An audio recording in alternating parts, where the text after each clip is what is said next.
कल हमने concept start किया था, एक एक्सरसाइज, कंसेप्ट मतलब ये एक्सरसाइज है। यहाँ पर क्वेश्चंस हमें ऐसे दिए जाते हैं कि आपको उसको जो क्वेश्चन गिवन है उस क्वेश्चन को रिड्यूस करना पड़ता है। रिड्यूस करना मतलब क्या है, उसको अगर वो लीनियर इक्वेशन इन 2 वेरिएबल नहीं है तो उसको रिड्यूस करो, उसको लीनियर इक्वेशन इन 2 वेरिएबल बनाओ, फिर जाके उसको सॉल्व करो। जैसे हमने कल 2 एग्जांपल्स देखे थे, उसमें कुछ बच्चों को दिक्कत आई थी कि सर वो जो रेसिप्रोकल आप लेते हो, जैसे हमने क्या किया था, m is equal to 1/x consider किया था। अब अगर m is equal to 1/x है और m की वैल्यू अगर 9 है तो हम क्या करेंगे, वहां पर ये 1/x, ये m की वैल्यू है, m की वैल्यू ही क्या है 9, तो हमें x की वैल्यू निकालने के लिए क्या करना पड़ेगा, हमें करना पड़ेगा क्रॉस मल्टीप्लीकेशन। तो यहाँ 9 के नीचे कुछ नहीं, मतलब 1 होता है, 1 इंटू 1 इज 1, करेक्ट, ठीक है।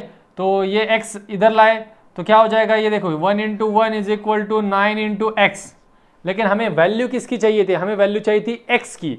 फिर से ये 9 इधर ट्रांसफर करो तो ये बन जाएगा फिर x इज इक्वल टू 1/9। ये इतने स्टेप्स हम करते नहीं है क्योंकि ये हर एक बच्चे को आना चाहिए, ऐसा बाय डिफॉल्ट यहाँ पर होता है, ठीक है, बच्चे को या जो भी ये कैलकुलेशन करता है उसको। इसलिए डायरेक्टली ये x यहाँ पर ये क्रॉस मल्टीप्लीकेशन में आ गया, तो देखो ये ऐसे हमें x is equal to 1/9 value मिली थी। अब ये तो सिंपल था एकदम, मतलब क्या यहाँ पे डायरेक्टली सिर्फ x ही था। अगर यहाँ पर x plus y, x minus y ऐसा हो तो क्या आता था, वो हमने सेकंड एग्जाम्पल में देखा था, ठीक है। ये एग्जाम्पल्स, इस टाइप के एग्जाम्पल सॉल्व करने के लिए इससे पहले जितने भी टाइप्स हमने पढ़े हैं उसका पूरा इंफॉर्मेशन हमारे दिमाग में फिट होना चाहिए, तभी ये एग्जाम्पल्स हम इजीली कैलकुलेट कर पाएंगे इसका जो भी आंसर है वो। जैसे देखिए ये है थर्ड एग्जाम्पल, अब हम सॉल्व करने जा रहे हैं, sorry 1/x minus 1 and 1/y plus 3, 1/x minus 2 and 1/y plus 3, इसको m और n हमने सब्स्टिट्यूट कर दिया। अब देखो क्या करना है हमें, 1/x माइनस 2 मतलब ये बनेगा फिर 27m plus 31n is equal to 85। फिर second equation 31m plus 27n is equal to 89, ठीक है। ये बना हमारा इक्वेशन नंबर 1 और ये बना हमारा इक्वेशन नंबर 2। अब ये किस टाइप का क्वेश्चन है, ये जब हमने last exercise, last practice set देखी थी, देखो m और n लास्ट प्रैक्टिस सेट में जो था वो x और y था। m और n अगर ये इनके कोएफिशिएंट्स अगर इंटरचेंज होते हैं, मतलब दोनों के सेम रहते हैं, फर्स्ट इक्वेशन में जो m का कोएफिशिएंट है वो सेकंड इक्वेशन में n का कोएफिशिएंट है, फर्स्ट इक्वेशन में जो n का कोएफिशिएंट है वो सेकंड में m का है, मतलब 27m है तो यहाँ पर 27n है, यहाँ पर 31n है तो यहाँ पर 31m है। इसको कैसे सॉल्व किया था हमने, इसको हमने सॉल्व किया था, पहले ऐड करो फिर सब्ट्रैक्ट करो, ठीक है। सो add equation 1 and 2, add equation 1 and 2, तो क्या मिलता है हमें, देखिए इन दोनों इक्वेशंस को ऐड करेंगे, 27m plus 31n is equal to 85, 31m plus 27n is equal to 89। Addition की हमने, यहाँ पर ये मिलता है हमें 58m plus 58n is equal to 174, ठीक है। सो ये मिला हमें एक इक्वेशन, इसको देंगे हम इक्वेशन नंबर 3, ये हमारा इक्वेशन नंबर 3। अब हम सब्ट्रैक्ट करेंगे, यही दो इक्वेशंस को हम सब्ट्रैक्ट करेंगे, ठीक है। सब्ट्रैक्शन करते वक्त same equations as it is लिख रहा हूं मैं, 27m plus 31n is equal to 85 and 31m plus 27n is equal to 89। Subtract करना है मतलब इसके साइंस चेंज हो जाएंगे, ये माइनस, ये प्लस का माइनस, ये भी प्लस का माइनस। अब लुक एट दिस, 27 माइनस 31 मतलब छोटे में से बड़ा सब्ट्रैक्ट करें तो ये माइनस आंसर आएगा -4m। 31 minus 27 plus 4m is equal to 85 minus 89 -4। तो ये जो है ये टोटल इक्वेशन को देखो, ये अभी ये इक्वेशन नंबर 4 है। अब क्या करेंगे हम, ये दोनों इक्वेशंस को किसी एक नंबर से डिवाइड करते हैं, मतलब सेपरेट सेपरेट नंबर से। अगर इक्वेशन 3 देखो तो इक्वेशन 3 जो है ये 58 से डिविजिबल है, और इक्वेशन 4 देखो तो ये इक्वेशन 4 -4 या 4 से डिविजिबल है। ठीक है, तो इसको डिवाइड कर लेंगे। डिवाइड इक्वेशन 3 बाय 58, देयरफॉर ये इक्वेशन 3 क्या मिलेगा हमें, m plus n is equal to 58 3 जा 174 होता है, तो ये होगा m plus n is equal to 3। Then यहां अगर हम इसको -4 से डिवाइड करते हैं, डिवाइड इक्वेशन 4 बाय -4 से डिवाइड करते हैं इसको, तो ये मिलेगा हमें देयरफॉर m माइनस, यहां पर n होना चाहिए, m minus n is equal to 1। देखो -4 से डिवाइड किया तो -4 डिवाइडेड बाय -4 हो गया, कैंसल, बचा 1। 4 डिवाइडेड बाय -4 मतलब यहाँ पर -1 बचता है, और अगेन -4 डिवाइड बाय -4 मतलब 1 बचा, तो ये हो गया m minus n is equal to 1। ये हुए हमारे पांचवें और छठे नंबर के इक्वेशंस। अब जाके हमें यहाँ से m और n की वैल्यू मिलेगी। So values of m and n, again क्या करना पड़ेगा फिर हमें, adding equation 5 and 6, add equation 5 and 6, ये दो इक्वेशंस को ऐड करते हैं आपको m नहीं तो n की वैल्यू मिल जाएगी।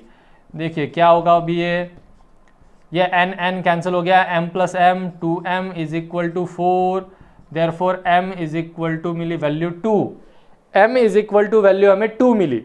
अब m किसे सब्सटीट्यूट किया था हमने, 1 अपॉन x माइनस 2 को, रीसब्सटीट्यूटिंग द वैल्यूज, रीसब्सटीट्यूटिंग द वैल्यूज। ठीक है, रीसब्सटीट्यूट कर रहे हैं हम यहां पर, m is equal to 1 upon x minus 2 is equal to, ये वैल्यू है 2। हमें यहां पर सॉल्यूशन निकालना है x का, सॉल्यूशन निकालना है x का। तो देखो फिर ये है यहां पर ये x वाली टर्म यहां पर मल्टीप्लीकेशन में चली गई। ठीक है, क्रॉस मल्टीप्लीकेशन किया हमने यहां पर। अब ये m के साथ हमें कुछ लेना देना नहीं है, हमें चाहिए तो सिर्फ x और वो कांस्टेंट की टर्म। ठीक है, तो ये बचा 1 upon x minus 2 is equal to 2, इसका लेंगे हम क्रॉस मल्टीप्लीकेशन, तो ये हो जाएगा यहाँ पर ये 1 एज इट इज बचेगा, 2 के भी नीचे कुछ नहीं मतलब 1 होता है ना, तो 1 into 1 is 1 is equal to 2 into ये x माइनस 2, देयरफॉर ये 1 is equal to 2x minus 4, ये 4 को इधर ट्रांसफर करो, ये बन जाएगा -4 होगा तो इधर +4, 1 + 4 is 5, so 2x is equal to 5, therefore x is equal to 5/2। तो हमने m के लिए सॉल्व किया था, अभी n के लिए सॉल्व करेंगे। ठीक है, take this value of m which is equal to 2 and substitute in any equation. कौन से इक्वेशन में पुट करोगे, आइदर इन इक्वेशन 5 और इन इक्वेशन 6, या तो उसको इक्वेशन नंबर 5 में पुट करो या इक्वेशन नंबर 6 में पुट करो। ठीक है, सो पुट इन इक्वेशन 6, ये जो वैल्यू है इसको हम पुट कर रहे हैं, पुट इन इक्वेशन 6। ठीक है, सो इक्वेशन 6 विल बिकम, क्या बनेगा इक्वेशन 6, देखो ये है इक्वेशन 6, देयरफॉर m की वैल्यू है अपने पास 2 minus n is equal to 1, तो ये माइनस n इधर चला जाएगा और ये +1 LHS में आएगा, देयरफॉर ये इक्वेशन मिलेगा हमें 2 minus 1 is equal to n, therefore n is equal to मिली वैल्यू 1। देखो n की वैल्यू 1 मिली, n किसको सब्स्टिट्यूट किया था हमने, 1 upon y plus 3, also n is equal to 1 upon y plus 3 is equal to, n की वैल्यू है 1। ठीक है, now we are finding the value of y, again cross multiplying, n को अभी छोड़ दिया हमने यहाँ पे, इसके n की हमें कुछ भी जरूरत नहीं है। ठीक है, देयरफॉर ये मिलेगा, देखो 1 is equal to y plus 3, therefore y is equal to, ये 3 को दूसरी साइड ट्रांसफर करोगे तो माइनस हो जाएगा, so it will be 1 minus 3, तो -2, therefore solution is x, y is equal to, x की वैल्यू है 5/2, -2। चलो ये तो हो गया हमारा क्वेश्चन नंबर 3। जिन्होंने भी सॉल्व किया है, कुछ बच्चों ने क्रैमर्स रूल से सॉल्व किया है यहाँ से आगे, लेकिन ये देखो क्रैमर्स रूल से क्या होता है, डिटर्मिनेंट के बाद जो सॉल्यूशन आते हैं वो सॉल्यूशन काफ़ी तगड़े तगड़े आते हैं, मतलब वो वैल्यूज लगभग कुछ 2000 या 3000 ऐसे कुछ उसमें कैलकुलेशंस आते थे। तो वो कैलकुलेशंस हमें अवॉइड करने हैं, क्योंकि न्यूमेरिक के कैलकुलेशंस जितने बड़े होंगे ना वहाँ पर उतना ही कन्फ्यूजन ज़्यादा होगा, और कन्फ्यूजन बढ़ा कि वहाँ पर हमारा जो आंसर है वो आंसर रॉन्ग होना वहाँ पे स्टार्ट हो जाता है। सो टू अवॉइड कन्फ्यूजन ये मेथड फॉलो करो आप। वी कैन सॉल्व, देखो इस एग्जाम्पल में ये ग्राफिकली नहीं सॉल्व हो सकता, ये जो है पर्टिकुलर ये जो क्वेश्चन है ये क्वेश्चन ये ग्राफिकली सॉल्व नहीं हो सकता। जैसा ये गिवन है ना, ये थर्ड क्वेश्चन, ये जो है 27 divided by x minus 2 plus 31 divided by y plus 3 is equal to 81, जो क्वेश्चन जिस तरह से दिया है इस क्वेश्चन को हम ग्राफिकली सॉल्व नहीं कर सकते। फिर उसको सब्स्टिट्यूशन करके हम यहाँ पर ये ग्राफिकली कर सकते हैं। ये ऐसा जो है ना, ये वन और सेकंड इक्वेशन, फर्स्ट और सेकंड इक्वेशन निकाला हमने, तो ये दो इक्वेशंस के बाद we can solve it graphically, but as it is जो गिवन है इसको हम ग्राफिकली सॉल्व नहीं कर सकते, क्योंकि ये क्या है, ये तो linear equation in two variable ही नहीं है। ठीक है, तो उसको linear equation in two variable बनाओ, फिर उस पर आप ग्राफिकल मेथड अप्लाई कर सकते हो, उस पर आप क्रैमर्स रूल अप्लाई कर सकते हो, उसको आप इस तरह से सॉल्व कर सकते हो, मैंने कल ही आपको बताया। लेकिन ये मेथड ईजी क्यों है, क्योंकि यहाँ पर कैलकुलेशन बहुत ही कम आते हैं। देखो इसमें कोई भी एक कैलकुलेशन इसमें ऐसा नहीं गया कि आपको जहाँ पर मतलब मैंने कहा था 2000 वगैरह ऐसे कैलकुलेशन आएंगे। अगर सपोज क्रैमर्स रूल आप यूज़ करते हो तो आपको कैलकुलेशन आने चाहिए। कौन कौन से कैलकुलेशन, सबसे पहले तो देखो ये 27 इंटू 89 इसका मल्टीप्लिकेशन आपको आना चाहिए, फिर 31 इंटू 85 इसका मल्टीप्लिकेशन आपको आना चाहिए। ठीक है, आप उसका मल्टीप्लिकेशन सही कराओगे भी तो उसका सब्ट्रैक्शन जो है वो सब्ट्रैक्शन ईजी आना चाहिए, ईजीली आना चाहिए। ठीक है, तो ये जो बातें हैं ना ये बहुत मैटर करती है हमारे पेपर में, एग्जामिनेशन में। ठीक है, क्योंकि बच्चों, बहुत सारे बच्चे मेरे पास आते हैं, सर मैथमेटिक्स में हमें आता तो पूरा था लेकिन टाइम कम हो गया सर, टाइम कम गिर गया मुझे, तो क्या करें। तो मैं बच्चों को यही कहता हूँ कि ये जो है स्टेप्स, एक आध दो स्टेप्स बढ़ेंगे लेकिन फ्लुएंटली और फास्ट हम इसको सॉल्व कर सकते हैं। ठीक है, तो ये ऐसे मेथड फॉलो करो। Question number 4, 1/3x plus y plus 1/3x minus y is equal to 3/4। ये फर्स्ट इक्वेशन यहां पर गिवन है, and second equation 1/2 into 3x plus y minus 1/2 into 3x minus y is equal to -1/8। Method वही है।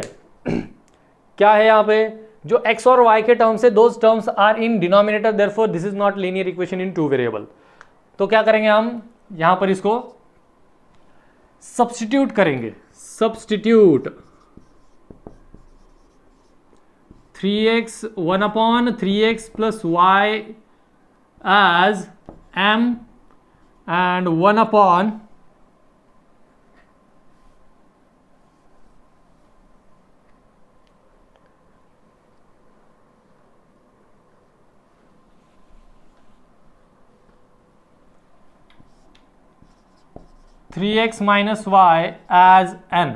ठीक है, तो ये इक्वेशन क्या बनेगा, देखो ये बनेगा फिर m plus n is equal to 3/4।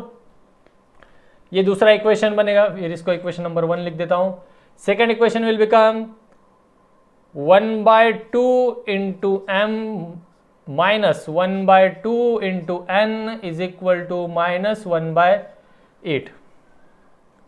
ठीक है, अब आप क्या करोगे, यहां पर देखोगे तो यहां कांस्टेंट टर्म जो है फर्स्ट इक्वेशन की कांस्टेंट टर्म है 3/4, फ्रैक्शन आता है। और यहां पर अगर देखोगे तो ये है 1/2 माइनस 1/2 माइनस 1/8। डिवीजन में अगर हम देखें तो यहां पर हमें फिर ये 2 और 8, इनमें से ये 8 जो है ये लार्जर नंबर है, और हमें अगर ये फ्रैक्शन में नहीं चाहिए, अगर ये हमें फ्रैक्शन में नहीं चाहिए तो हमें यहाँ पर फिर ये 8 को भी गायब करना पड़ेगा, यहाँ पर ये 4 को भी गायब करना पड़ेगा। ठीक है, अब आपको सिंपल लगे इसलिए हम क्या कर सकते हैं ये बता रहा हूं मैं। ठीक है, फर्स्ट इक्वेशन को 4 से मल्टीप्लाई करेंगे to eliminate this 4 and second equation को हम यहां पर 8 से मल्टीप्लाई करेंगे टू एलिमिनेट दिस 8। ठीक है, ऐसा कर सकते हैं हम। ठीक है, और अगर आपको सपोज वो भी समझ में ना आए तो क्या करेंगे, देखो m और n के कोएफिशिएंट्स देखो, n है प्लस और माइनस, ये 1/2 है, तो सिर्फ यहाँ का ये 1/2 डिवीजन वाला 2 भी अगर हम एलिमिनेट कर पाए तो हमारा यहाँ पर सॉल्यूशन मिल सकता है। ठीक है, तो देखो ये मैं मल्टीप्लाई इक्वेशन 2 बाय 2, इक्वेशन 2 को 2 से मल्टीप्लाई करता हूं, तो इक्वेशन 2 को 2 से मल्टीप्लाई करने के बाद क्या मिला हमें, देखो यहाँ पे that equation will become m minus n is equal to -1/4। अब ये और ये दोनों इक्वेशन हमें साथ में साइमल्टेनियसली सॉल्व करने हैं, 1 2। तो ये दो इक्वेशन सॉल्व करने के लिए क्या कर सकते हैं हम, एडिंग दिस इक्वेशन, इसको नाम देता हूं अभी ये इक्वेशन नंबर 3, क्योंकि ये नया इक्वेशन मिला ना कुछ हमें। ठीक है, तो adding equation 1 and 3, add equation 1 and equation number 3, तो ये दोनों इक्वेशन ऐड करेंगे। अभी क्या है equation, m plus n is equal to 3/4 और यहां पर ये m minus n is equal to -1/4। अब एडिशन कर रहे हैं, मतलब ये प्लस माइनस का जो n है वो कैंसिल हो गया, 2m इज इक्वल टू। ठीक है, अगर आपको डायरेक्टली इसका कैलकुलेशन करना नहीं आ रहा है ये 3/4 और -1/4 का, तो आप क्या कर सकते हो, देखिए ये 3/4 को एज इट इज लिख लो, एडिशन में है लेकिन एडिशन करोगे आप यहां पर किसके साथ करोगे, ये -1/4 के साथ। ठीक है, तो प्लस और माइनस क्या मिलता है हमें, प्लस और माइनस मिलता है माइनस। जब मल्टीप्लिकेशन में एक प्लस है और एक माइनस है तब हमें माइनस मतलब निगेटिव टर्म मिलती है, तो ये बन जाएगा आपका 3/4 -1/4 विच इज इक्वल टू, देखो बेसिस यहां पर सेम है, ऐसा एक एग्जांपल हमने ऑलरेडी सॉल्व किया है। अगर बेसिस सेम है तो क्या होता है, तो बेसिस सेम है मतलब डायरेक्टली एडिशन और सब्ट्रैक्शन बिटवीन न्यूमरेटर्स, तो ये बन गया 3 - 1, तो ये किसकी वैल्यू थी, ये 2m का था, therefore 2m is equal to 3 - 1/4, तो 2m इज इक्वल टू बना हमारा ये 2/4। ठीक है, 2/4, अब ये 2 कैंसिल हो गया, देयरफॉर m की वैल्यू कितनी मिली हमें, m इज इक्वल टू मिला 1/4। अब ये 2 कैंसिल कैसा हुआ, ये जो 2m है ये यहाँ पर मल्टीप्लिकेशन में है, इधर जाने के बाद वो डिवीजन में चला जाएगा, तो ये डिवीजन वाला 2 और यहाँ का ऊपर वाला एक 2 कैंसिल हो गया, बचा सिर्फ 1/4। m की वैल्यू मिली हमारे पास, मिली कितने, 1/4, और m इससे सब्स्टिट्यूट किया था हमने। ठीक है, वो m और n के दोनों वैल्यूज निकालने के बाद रीसब्स्टिट्यूशन करेंगे। ठीक है, तो ये अगर m की वैल्यू है तो m की वैल्यू हम किसी एक इक्वेशन में पुट करेंगे, वो इक्वेशन होगा हमारा equation number 3, put in equation number 3, third equation में पुट कर रहे हैं हम इसे। क्या है थर्ड इक्वेशन, थर्ड इक्वेशन है हमारे पास m minus n is equal to -1/4। अब हमारे पास वैल्यू है m की, निकालनी है हमें n की, तो ये -n इधर ट्रांसफर कर दूं मैं, ये मिलेगा हमें देयरफॉर m, और ये -1/4 इधर लाए तो plus 1/4 is equal to n, directly हमें n की वैल्यू मिलेगी, directly we can get the value of n। Okay, तो ये इक्वेशन मिला हमें, therefore n is equal to, m की वैल्यू है 1/4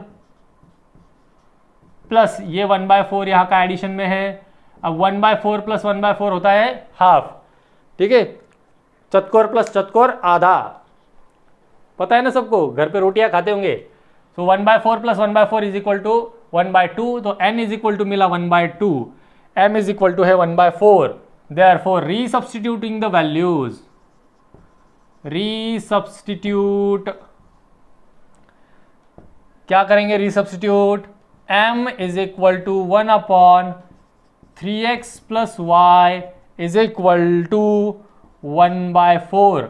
अब देखो यहां पर मैं आपको मैथमेटिक्स का मैजिक दिखा रहा हूं। अभी क्या होता है, जब कभी भी when two ratios having 1 upon any number, suppose यहां पर ये क्या है, ये 1 अपॉन, कंसिडर कीजिए, ये ऐसा नहीं है यहां पर, लेकिन कंसिडर कीजिए 1 upon A is equal to 1 upon B. अगर कोई ऐसा रेशो है हमारे पास 1 upon A is equal to 1 upon B, if we have such kind of ratio then we can directly say that a is equal to b। हम directly क्या कह सकते हैं, a is equal to b होता है। मतलब यहां पर क्या आएगा, ये according to this particular formula या लॉ क्या मिलेगा हमें यहां पर, 3x plus y is equal to 4। Okay, 3x plus y is equal to 4 मिलेगा। तो therefore 3x plus y is equal to 4। देखो कितना कैसे सॉल्व करके अभी तक कहां तक आए, कहां तक पहुंचे हम, 3x plus y is equal to 4 तक ही पहुंचे हैं। ठीक है, अभी भी फाइनल आंसर हमें नहीं मिला है। एंड और also n is equal to, n को क्या सब्स्टिट्यूट किया था हमने, 1 divided by 3x minus y is equal to, n की वैल्यू क्या है हमारे पास 1/2। वही same logic 1 upon A is equal to 1 upon b, ऐसा अगर होता है तो a is equal to b होते हैं डायरेक्ट। तो यहां पर मिलेगा हमें therefore 3x minus y is equal to 2। Correct, absolutely correct ना। देखो यहां पर कौन कौन सा इक्वेशन हमने यूज किया है, 1, 2 और 3 यूज किया है। अब इसे मैं देता हूं इक्वेशन नंबर 4 और ये है हमारा इक्वेशन नंबर 5। अब इक्वेशन नंबर 4 और 5 को आप ऐड करो, जहां से आपको डायरेक्टली मिल सकता है क्या, x की वैल्यू।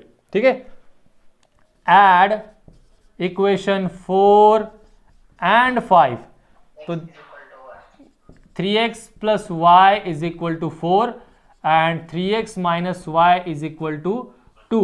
तो plus y minus y cancel हो गया, ये 3x प्लस 3x मतलब 6x is equal to 6। Therefore x is equal to value मिली 1। Take this value x as 1 and put in any of the equation, कोई भी एक equation में put कर दो, या तो इक्वेशन 4 या इक्वेशन 5। कौन से इक्वेशन में पुट करना है बोलो, 4 और 5? 5 put in equation number 5, fifth equation में पुट कर रहे हैं। तो x की वैल्यू है 1 पुट किया यहां पे, तो 3 into 1 is 3। Therefore 3 minus y is equal to 2, therefore y is equal to 3 minus 2 means 1। Solution क्या मिला हमें, 1,1। x, y is equal to 1,1। चलो ये जो है ये हमारे सिलेबस का ये मेजर पार्ट है। ये एग्जांपल्स हमें आते ही है। ये सब्स्टिट्यूशन का एक एग्जाम्पल तो हमारे जो बोर्ड एग्जामिनेशन है, उस बोर्ड एग्जामिनेशन में कम से कम एक एग्जाम्पल तो उसका रहता ही है।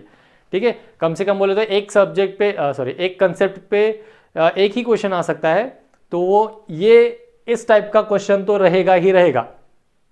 ठीक है, जो आउट ऑफ सिलेबस कहते हैं, आउट ऑफ सिलेबस कुछ बच्चे बोल सकते हैं सर ये आउट ऑफ सिलेबस क्वेश्चन था, लेकिन आउट ऑफ सिलेबस मतलब क्या होता है, या जो लास्ट के कुछ क्वेश्चंस रहते हैं ना हमारे थोड़े से हायर ऑर्डर के, हायर डिफिकल्टी लेवल के, तो उसमें क्या कर सकते हैं, ये जो इक्वेशन है ये इक्वेशन थोड़ा सा चेंज करके देंगे। यहाँ पर आपको 3x plus Y 3x minus Y है, तो वहाँ पर कुछ अलग चेंज करेंगे, कुछ अलग दे देंगे। ठीक है, तो वो क्वेश्चन जो है वो आउट ऑफ सिलेबस नहीं होते।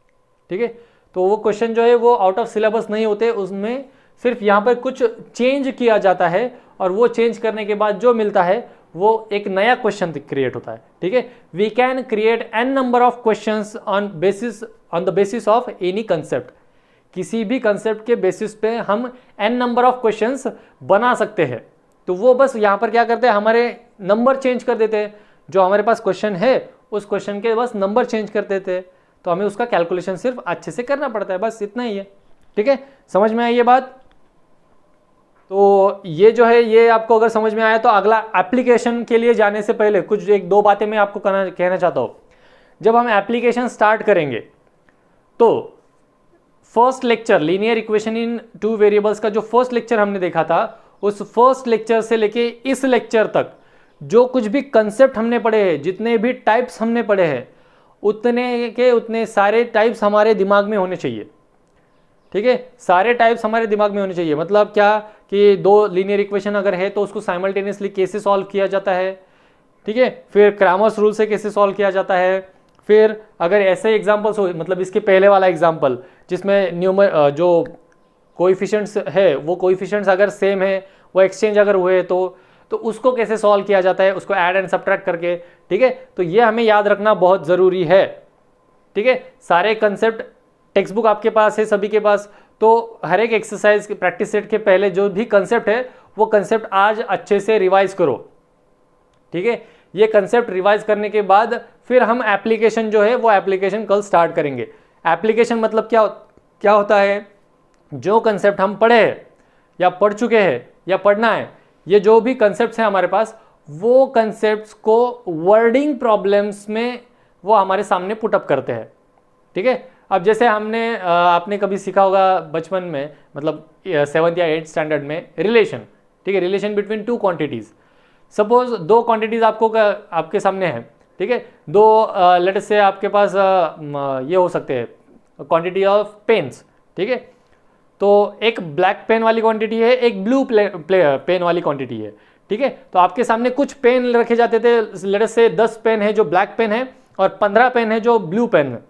तो आपको कहा जाता था कि इसमें से बड़ी क्वांटिटी कौन सी है वो आइडेंटिफाई करो। जब आप स्कूल में, लोअर स्कूल में थे, तो आप क्या करते थे, फिर वहाँ पे काउंटिंग करते थे कि ये 15 है इसलिए ये बड़ा है और ये 10 है मतलब ये छोटा है। ठीक है, ये नंबर आप आइडेंटिफाई करते थे। यहाँ पर भी हमें वही करना है। यहाँ पर क्या होगा, दो बच्चों का या दो क्वांटिटीज़ का हमें कंपैरिजन गिवन होगा, उनके बीच में कुछ रिलेशन होगा। जैसे सपोज दो नंबर अगर हमने ऐड किए तो हमें नंबर मिला लेट अस से 5, और दो नंबर अगर हमने सब्ट्रैक्ट किए तो हमें आंसर मिला 1। सेम नंबर को ऐड करने के बाद हमें आंसर मिलता है 5, सेम नंबर को सब्ट्रैक्ट करने के बाद हमें आंसर मिलता है 1। Then identify the numbers. तो ये ऐसे हमें वर्डिंग प्रॉब्लम्स हम कल करेंगे। ये तो एकदम इजी सिंपलेस्ट एग्जांपल हो गया। इससे थोड़े बड़े हुए एग्जांपल्स हम अभी हमारे अगले प्रैक्टिस सेट में हैं, तो अब हम कल सॉल्व करेंगे।